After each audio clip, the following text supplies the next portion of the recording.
Alors, on va présenter le fonctionnement de la pile d'exécution dans PyCharm. Donc ici, on a un programme avec un main qui appelle une fonction Fred qui après fait un return. C'est sûr que le return, normalement, on n'a pas besoin de on n'aurait pas besoin de le mettre explicitement, étant donné que quand on arrive à la fin de la fonction, nécessairement, on fait un return.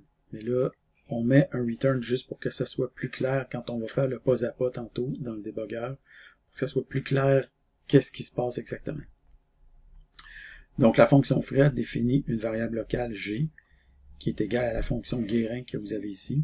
Puis après ça, on appelle la fonction G, qui est la fonction Guérin en fait, donc c'est comme une espèce de... C'est juste l'idée, c'était de créer une variable locale. Et ensuite de ça, on fait un return. Dans la fonction Guérin, qu'est-ce qu'on fait? On appelle la fonction inception avec un niveau de 1, et après ça, on fait un return.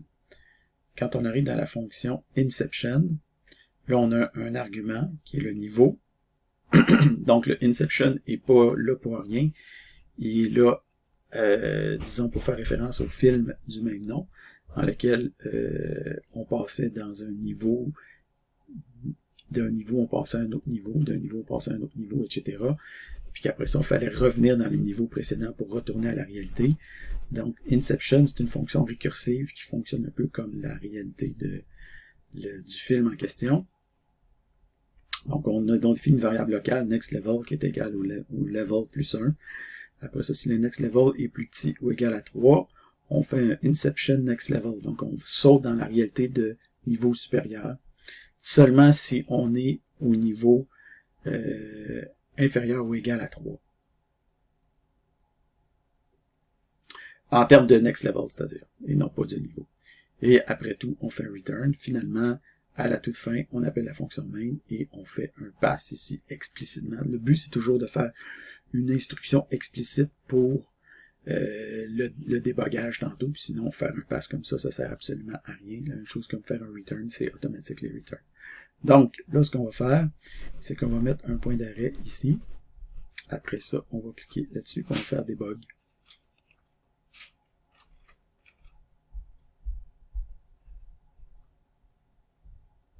Là, il nous met dans le debugger. Fait que là, d'abord, qu'est-ce qu'on voit ici? On voit, c'est écrit ici frames. Donc, frames, c'est à cause des stack frames. Donc, chaque fois qu'il y a une fonction qui est appelée, on va avoir le stack frame qui va être empilé sur la pile d'exécution. Okay? Donc, les frames, c'est les stack frames. Donc, au départ, on a un stack frames associé à l'exécution du script lui-même. Donc, le stack frame modulaire, si on veut, qui n'est pas associé à une fonction en particulier, c'est-à-dire qu'il est juste associé au code qui est dans aucune fonction, qui est dans notre module. Et on a certaines variables spéciales aussi qui sont regroupées ici par PyCharm. Donc, si jamais on veut afficher ces variables-là, on va voir qu'on a les fonctions qu'on a définies plus haut. Et il y a certaines autres variables là, particulières ici. Donc, sans vouloir entrer dans les détails, c'est des variables spéciales. Et on a ici le main thread parce que une pile d'exécution est toujours associée à un thread en particulier. Mais bon, dans notre cas, c'est un programme uni-threadé, si vous voulez. Il y a juste un thread d'exécution dans notre programme, comme dans la plupart des programmes que vous avez fait jusqu'ici en informatique. Donc, ici, c'est juste marqué main thread, mais je veux dire, il n'y a pas d'autres threads disponibles.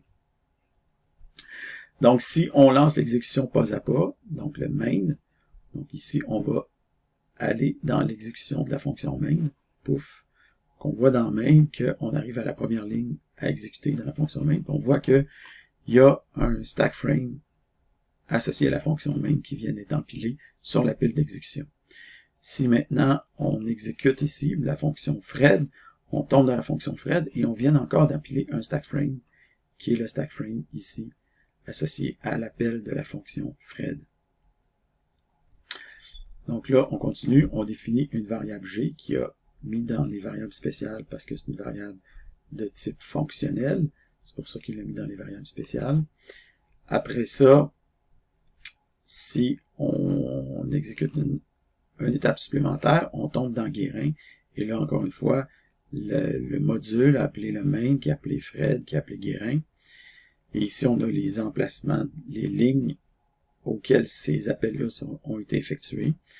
Donc ici, on a appelé ben là, on est rendu dans Guérin en termes de pile d'exécution.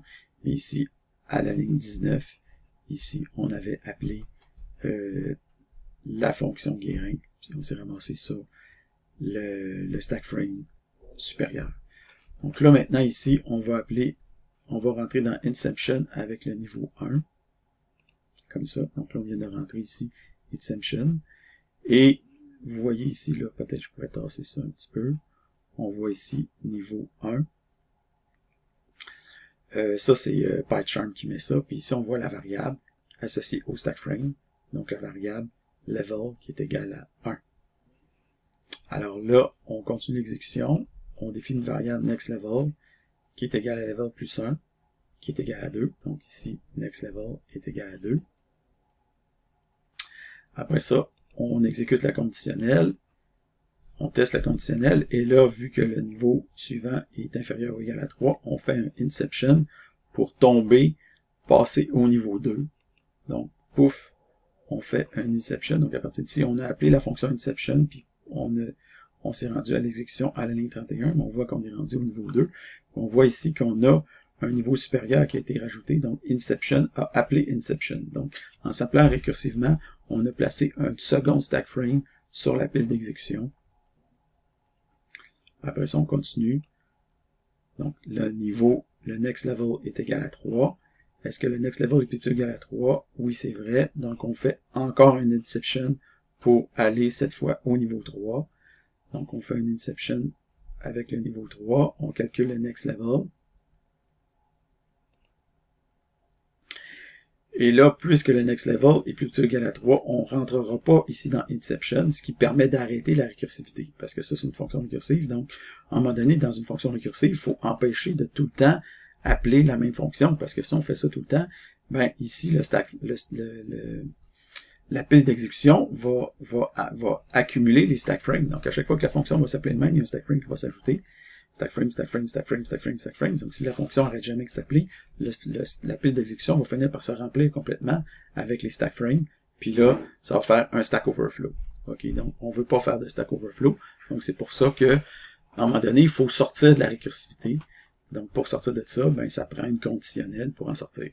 Donc, ici, on va finalement en sortir. Mais là, on voit ici l'ensemble des stack frames qu'il y a sur la pile. Donc, on voit le stack frame ici pour lequel le niveau est 3, puis le prochain niveau est 4. Si on voit ici, on voit le niveau est 2, le prochain niveau est 3. Ici, ce stack frame-là, le niveau est 1, le prochain niveau est 2. Guérin, pouf, on arrive ici. On voit exactement où on était quand on est rentré au niveau Inception. On était à la ligne 25. Ici, on était à la ligne 19 avant de rentrer d'appeler la fonction Guérin ici, avant de rentrer dans le stack frame Guérin, on était ici à la ligne 19. Et ici, on a nos variables spéciales associées à ce niveau-là. Et ici, on a le stack frame associé à la fonction main. Et finalement, le stack frame associé au module. Donc, c'est juste pour dire que si vous voulez, vous pouvez explorer les stack frames. Il n'y a rien qui nous empêche de faire ça. Donc, là, on est ici. Donc, là, on va faire un return. Donc, qu'est-ce qu'on va faire quand on va faire un return? On va retourner au stack frame précédent. On va retourner où on était ici. OK, mais là, c'est sûr que là, on retourne ici, mais ça, c'était quand on était au niveau 2. Parce que là, on est au niveau 3. C'est-à-dire, on est au niveau 2, mais le next level, c'est 3. Donc là, quand on va faire ça, on va retourner au niveau précédent. Attendez, là, je suis un peu mélangé, c'est un peu mélangé. Là, on est au niveau 3, le prochain niveau, c'est 4. Donc, quand on fait un return, donc si on fait step, on peut faire step into, on peut faire step over. Ça ne change pas grand-chose. Donc, pouf, là, il y a un stack frame qui vient de sauter de la pile d'exécution. Et on est rendu au niveau 2. Puis là, si on continue, pouf, ben là, c'est-à-dire, là, on continue de ça, on fait le return après. Pouf, on vient encore de faire sauter un stack frame. Et on revient au niveau 1. Là, on continue l'exécution. On fait return. Pouf, le stack frame vient de sauter. On retombe dans la fonction Guérin. Et on continue l'exécution. return, pouf, il y a un stack frame qui vient de sauter, on retombe dans la fonction Fred. Return, pouf, on tombe dans la fonction main.